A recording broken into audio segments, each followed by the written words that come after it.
So the first is when we think about what we talked about at the top, the reason for being. If you're in the luxury space or in the value space, you know why you're there. It makes it clear what you're going to accomplish with your store, the kind of messaging you need, what you're looking to provide to the customer, and how to provide it in the most effective way. I think it's almost like a cheat code to reason for being. I also think that the bifurcation pressures retail fundamentals in places where you're playing with a margin game that's more difficult. And I think, one of the retailers you might have been referring to when you talked about a major Walmart competitor, I think a lot of their struggles come to that, right? It's service, out of stocks, the experience, the store journey. Is it good enough to make it worth going there as opposed to going to someone in the value lane? Is the product you're going to get there value enough that you're not going to go luxury for that same product? That nuanced middle is really difficult to maneuver within, and I think that's creating or exacerbating what's already been happening with the bifurcation. And I'll go to point two on this, and then we can discuss and we can kind of dive into them both together. That doesn't mean it's an inevitability.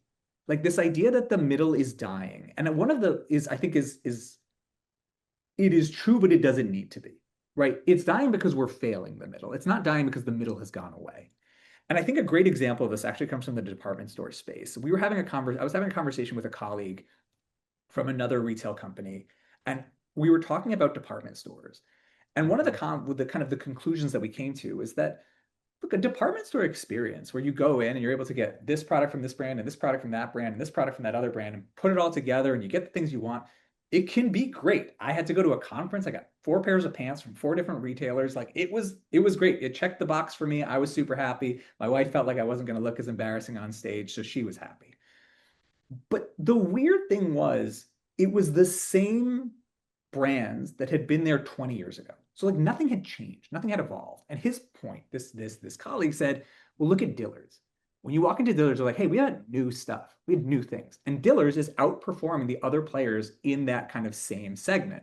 I think a lot of that is, department stores is curation as a brand. And so if you're failing on the curation side and constantly evolving the curation side, you're not going to live up to your promise.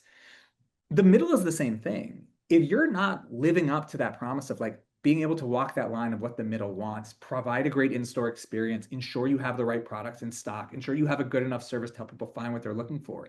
If it doesn't feel better than the value lane, why would you go? So it's an execution problem more than a kind of inevitable, there's nothing you can do, you're doomed. And so Yeah. that would be the wider take on the bifurcation.